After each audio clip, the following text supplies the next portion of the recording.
Oh, hello there again. See, I bought myself a Smoke Rings cigar bar. I like it. Nice, I like it. That color looks good on you. Yeah, I like blue. Yeah. My kids always claim that all I wear is blue. And you know what? I went through my closet and I'm looking. You're not wrong. So now I'm trying to mix in some other colors. You know why you always wear blue? I do. Cowboys. You know it. Yep. How about them Cowboys? How about them? Right? How about them? Well, let's see. Keep it rolling here. Which one thing blows my mind now, as most people know, I'm a lifelong diehard Cowboys fan. Good, bad, ugly, win, lose, whatever, right? Guy has the Dallas Star cut into the carpet in his basement. I do. How about that? But anyway, I still can't believe they made Dak the highest paid player ever in the NFL. How does that work? Wait, it went from like not wanting to pay this guy the last couple of years to, all right, we're going to pay you the most, right? I'm not saying he's a bad quarterback, but he's above average. Well, you know what probably hurt was the fact that, I don't know, a week or two ago, weren't they valued as the Well, here's what happened. Here's how I see it. Jerry Jones being like, you guys keep this quiet. Well, yeah, exactly. Right? So CeeDee Lamb's holding on, right? I don't know. He got $33 million or something in a year and whatever, Dak. And you know, I think Jerry's playing the thing, you know, I'm scraping bottom here. I'm hurting him, doing all this. And then Forbes comes out and says he's worth like $12 billion. He's like, you kidding me? You guys keep your mouth shut for like 2 more weeks. But anyway, how do you? Well, I think it just goes. Ridiculous. It just goes to show you, he will not be the highest paid player for long. You're at the most. They just keep one-upping. And the only reason he got it, what they pay the other guys for, and the next guy wants a little bit more and a little. So he got actually $1 million more guaranteed than Deshaun Watson. Yeah, the guaranteed money. So the next guy is going to want one more million. You know, and that's why that's what Chase is holding out for. Chase wants $1 more than Jefferson. Yeah, but he played yesterday. He didn't give himself. He said, "All right, I better show up." Yeah, but he did something different this offseason, though. He did a hold in. He went to training camp, but he didn't do anything. I'm here. You didn't say I had to do anything when I'm here. So he didn't get fined, right? I mean, and the same thing. You talk about, you know, my game check is going to be different than his game check. Yeah. Right? When he's getting fined, you know, it could be. Well, how about that? Couple $100,000. Dak's contract, $3.6 million a game, comes down to guaranteed. You know what's funny is a couple years ago, Clayton Kershaw signed with the Dodgers for an astronomical amount of money. Like, as soon as it was announced, I get a text message from Rick. Clayton Kershaw signed X amount of millions of dollars. He says this is how much money he makes a season, a game, an inning, a heartbeat. He said every time his heartbeat, guy makes like 60 grand. Yeah, right? You imagine that. But anyway, that's my rant though on him. So he ain't hurt no more. No. He ain't hurt. Now, is he going to lay down that he got paid, or do you think he's going to work harder? Well, you would think he could work the same, whether, you know. I'd be pretty excited right now. Yeah, absolutely, right? Now, NFL money, contract money is not guaranteed like baseball money. Well, no, he's got a nice guarantee. No, his guarantee is $60 million a year guaranteed. Yeah. 4 years. I think it was $237 million guaranteed over 4 years. Damn. Yeah, I mean, see, I think that's what those guys want more so than the money with the incentives and they don't want to get hurt and not get paid, right? Guarantee me the money and we're happy. And he's got his guaranteed money. Wow. Impressive. So he's good. Good for him. And then the story came out after he signed it because him and Zeke were drafted in the same year. Right. Zeke, of course, was a first rounder. Dak was a fourth rounder. And I think he first year, $500,000 or $600,000 a year.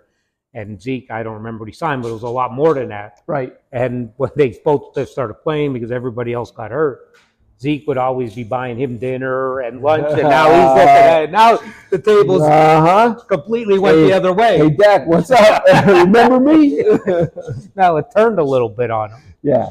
But anyway. Either way, I think they're still going to be okay. Mm-hmm. What are you smoking there? Well, we got something a little different here, and I'm very new to me. Bentley White Toro. Very nice. And not the Bentley cigar, or Bentley cars. Nothing to do with the Bentley cars. So from what we're learning on this cigar, we just got them in a few weeks ago. Yeah. Cigar's been around a while. but only sold in Germany, Europe. Yeah. So they just started releasing to the U.S. The U.S. about a month ago. Yeah, and we were the very first retailer to carry this. To carry these cigars. And they're trickling in, and you know what? This is a great cigar. What it isn't is a gimmick. No. Right? When you see the name Bentley, you're thinking, they're just playing off of the car's image, which, they have permission to do and all. But no. But I believe it's the real deal. This company's been around a while. They used to be in the pipe tobacco business, right? Mm-hmm. And then I don't know how many years ago they started doing their own cigars. Yeah. Made in the Hoya de Nicaragua factory in Nicaragua. Yeah. Connecticut shade wrapper on the white. You know what I like about this brand the most now? You got the white label and the green label. Simple. Keep it simple. But this white, this is the second one I'm smoking. Mm-hmm. Creamy, smooth. It's got buttery. It has a uniqueness to that wrapper. I don't know what it is yet because I didn't smoke enough of them. It's mild. I'm a full body smoker, and that was very enjoyable smoking experience. And in a nice price range, 14 to 16. Yeah. Over the sizes. But this, I think, is going to be something everybody's going to be looking for and reorder and rebuy. I can tell you right now, it's getting a lot of traction. Oh, yeah. It's piquing their interest. They're coming in. They're grabbing a sampler that we put together, a little introductory sampler, and then they're coming back. And next time it's, I'm buying 10 at a time. So that second purchase is the most important purchase on a new release. Yeah, right? We only have them in a couple of our stores now because you don't know what it's going to do. So we have them at Smoke Rings, we have them at our Tillman Street location and the St. Clair location. Yeah, currently. But the way the last couple of weeks went on sales, we'll be expanding it. It's probably going to be rolling out to all locations and the whole portfolio. I think. Yeah, they're definitely going to get some humidor shelf space. Yeah, I think they've earned it. It's something that we could get behind. A good friend of ours, John Carney, is behind the brand and its distribution and sales. Well, yeah, that's it. It's like you said, it's not gimmicky. It's nothing. It's just new to us in the United States. Yeah, it's been around for whatever reason. Maybe they couldn't get enough production or don't know the whole. Or just didn't want to jump through the hoops of getting something introductive. Probably, because over the last 4 or 5 years, the whole European market has really opened up. Combination of different things that are going on over there. The Cuban cigar prices. The Cuban cigar prices, really put a damper, and people are looking for alternatives. Mm-hmm. And it was a huge opportunity for a lot of these companies to get into Europe. They don't have to fight the battles of the importing, the taxation, and all that regulations. Getting into the U.S., it's totally different. Send them to Europe. So. Now they're doing the opposite. They're trying to introduce something into the U.S. and of course the U.S. is the biggest premium cigar market. Yeah, you want to be in it. You got to be in it. You got to be in it. What 300 million cigars imported last year? Yeah, it's a nice number. Yeah, not bad at all. But speaking of that, so let's go. So we're in the football season. We talked a little bit on the Cowboys, and what I love, Ben. Yeah, your winners. Taking the points over unders, but boy, I love the prop bets. You can bet on anything, right? Oh, anything. But I love like the anytime touchdown guys, like that, or over receiving yards, over reception. And you could find, if you look and have patience enough, you could find some that, to whoever set the lines in Vegas or whoever screwed up on some of them. Or they're baiting you. There's some baiting, but there's some like Detroit Rams a couple weeks ago, Sunday Night Football. Was he running back or receiver for the Lions? Williamson, Williamson? Yeah, receiver. Yeah. His over-under in yardage was 35.5. This week, he had like 130 yards. Right. Okay. But his over-under was like 35.5. And it's like... Well, a lot of times, like you'll see, one catch for a guy like that. You see these betting sites opening. They're daily. Everything is popping up everywhere, and they try to get your business. They try to get your contact information, and you'll see like Joe Burrow, 1.5 yards. Yeah, right. It's a guaranteed win. Now they'll cap how much money you could put on it. But they want to just get you in. Get you in there. Like one of the guys that works for us, Will, is like he is like a 8-game parlay, and everything is going great right up until, I forget who it was, but they needed like 20.5 yards. They got 20 yards. Yeah, how right? about it? That 0.5, these guys know what they're doing. The parlays, I love playing them too sometimes, but Oh, I'll yeah. only go 2 or 3, not the 8 or no. But I always win 3 out of 4, 2 out of 3. It's like, you're killing me. Son of a. Or the one league I'm in, it's just you pick any 4 games. You only got to pick 4. You got to pick 4. You win 4. You win $50. You know, like any 4 games. Oh man! Every week I'm 3 out of 4. It's like you're killing me. Speaking of these prop bets, man, I wish a lot of this was legalized and out like say 20 years ago, because the prop bets I could have put on you watching a Dallas Cowboy game would have been endless. The things I would tell you that this guy has done during a game. I mean, I've seen him run a 50-yard dash with his hands up, yelling at the referee to call the field goal. Oh, what was he waiting for? He wasn't calling. I don't know what he was waiting for. Right, he wouldn't put his arm. Wasn't fast enough. Wasn't fast enough. I've seen this guy in a seated position on a stool jump onto it, standing up without touching the ground. Mm-hmm. Like, I mean, it's like a wizard sometimes. You know, you get a little too invested in your team, and some crazy things happen. But I would have loved to put some prop bets on you. Yeah.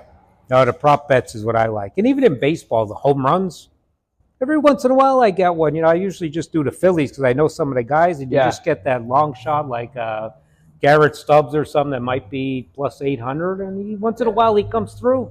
Well, we're going to see a Phillies game, right? Yeah. We're not betting, just so you know. Oh, we are betting. No, and you know what else I do with the Phillies game? They got a great 50-50. It usually goes off like at 80,000. This guy. First thing I do, I get it 50-50. Maybe we catch a bingo game on the way down. And it's like if you're buying before the game starts, you get like 50 chances for like $40 or something like that. This guy would be looking at all these tickets. I'm telling you why we're not betting. We're betting. Not. Rick and I went to a Miami Dolphins game about 5 years ago, right? Both Dolphins fans. Got tickets from a relative of mine that has season tickets in Baltimore. So we go to see a Ravens game, right? We're drinking at the beer gardens. We're hanging out. Rick's like, we're going to start gambling. You know what the end of the game was? That was an ugly game, if I remember. 44-3 we lost. Yeah, that's not good. We're in the fourth quarter in the Ravens end zone. Down like 4. We didn't even have a first down yet. Yeah. Right? We have all these bets for the Miami to roll. Yeah, we got nothing.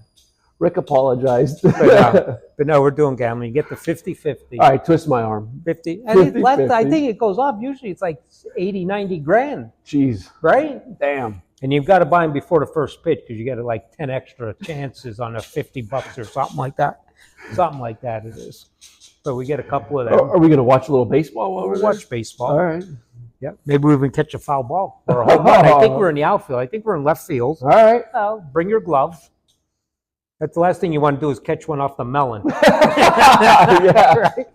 You'll be not paying attention. You catch one right off the bat. You know how many times that happens? Like these guys are like out in center field or something like that. They're not paying attention. Yeah. Doink. Yeah, you catch one right off your dome. Oh, that hurts. And you know what's worse? The fact that it bounces like 75 feet after it. And the guy in the next section catches the ball. Yeah, at a lot lower velocity off of your melon. So you got to pay attention. Yeah. I think we're in left field. I'll bring my glove. I'll pay attention. Yeah, we're in left field, I believe. Yeah. So maybe we have a chance. I was at a game as a child, and batting practice. Yankees, Red Sox were out in right field, and Mike Greenwell goes to throw the ball back into the infield. Well, he's busting up chops, throws it behind him into the stands. Guy there standing holding a beer, and his child caught the ball. He dropped the child. Well, yeah, you can get dropped the and beer. Didn't drop the beer. Beer's like $18. Get over the fence. 7, 8, 9, 10 feet. Boom. Right? $18 for a beer or something like that. So you ain't dropping that thing. He caught the ball. That was more important to him at the time. No doubt. But anyway, so this Bentley, this is really halfway through it. This is going to be a winner, I believe. Yeah. This is going to be a winner, something to try. Look for it in the humidors. I mean, for me, coming soon. The second you say Hoya de Nicaragua Factory, which makes a lot of great, reputable brands for many manufacturers. For everybody. I'm in. I'm trying it. I tried it. I liked it, and I'll be smoking more. Mm-hmm. So stay tuned. We'll let you know how the prop bets went, see if we won the 50-50, and if we caught a foul ball. There we go. Might have they call that a hat trick. We could hit all three. Right, that's a hat trick. You just told me you're 2 out of 3, 3 out of 4. I know. Not happening. All the Not time. happening. See you guys next time.